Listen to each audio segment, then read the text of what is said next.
Now, Iraq is witnessing massive public unrest. Hundreds of protesters broke in through a high-security zone in Baghdad and stormed into Iraq's parliament building in the capital.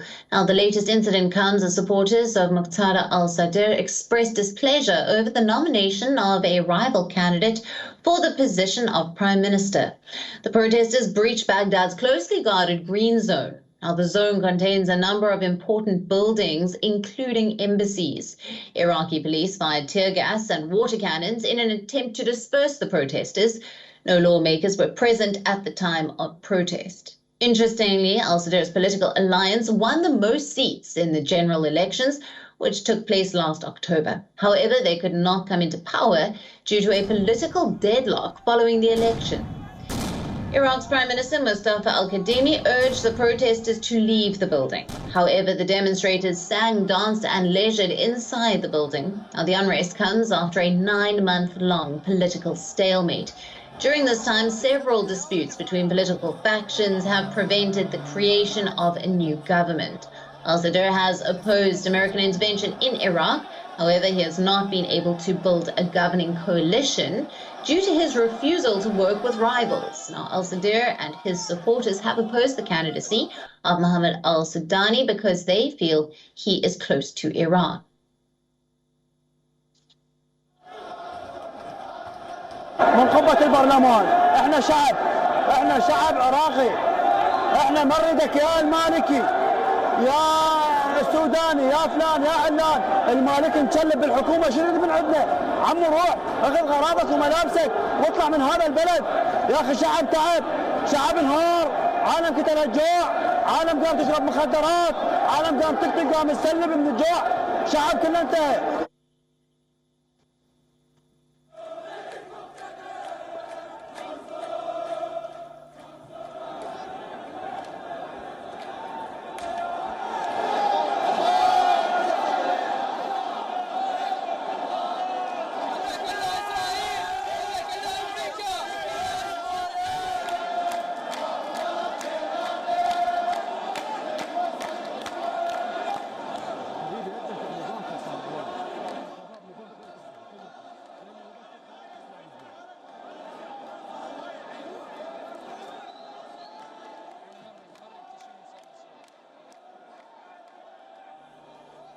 Meanwhile, the UN mission in Iraq said that the demonstrators had a right to protest as long as these protesters remained peaceful and legal. Now, the political paralysis has left Iraq without a budget for 2022.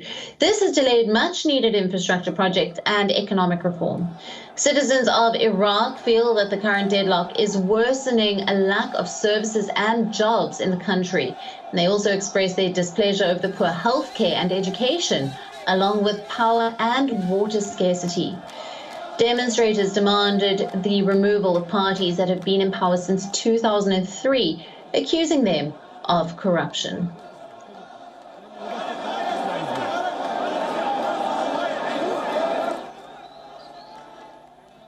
Now, for more on this, we have with us Sadr Sattar, who is a journalist from Erbil.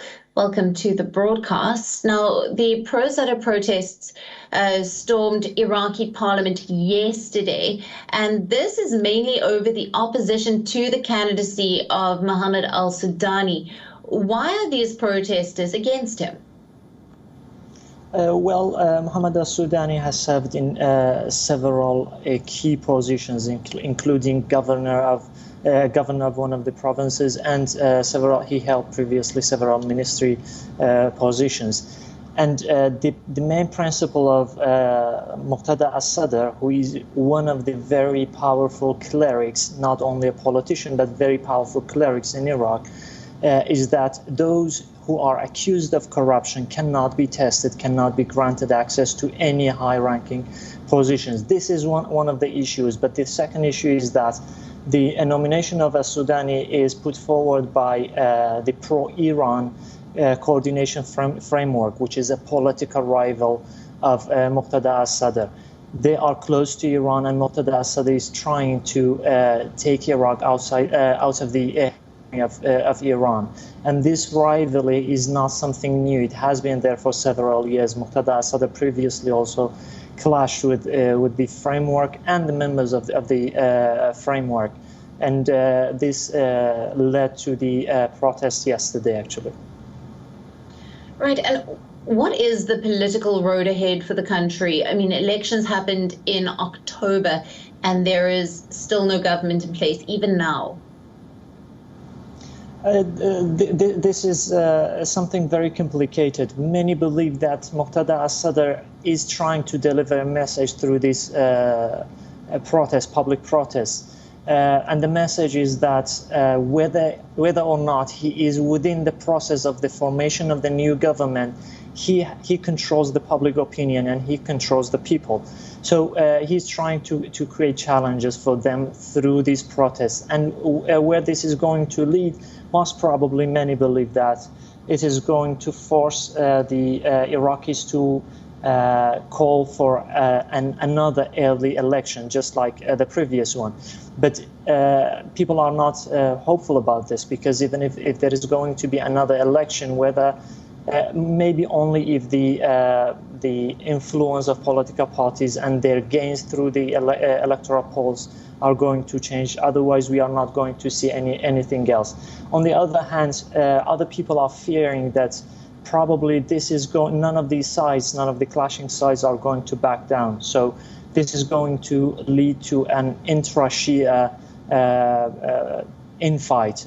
And these groups, Muqtada al-Sadr on one hand and Nouri al-Maliki, one of the very powerful members of the coordination framework, on the other hand, they have the experience of clashing with arms. So people, some of them are fearing that violent clashes are waiting for Iraq if an early election is not possible.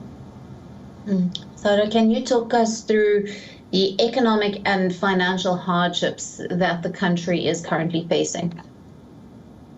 This is the key point that has frustrated the public, because we have frustration within the political elites and the frustration within the public.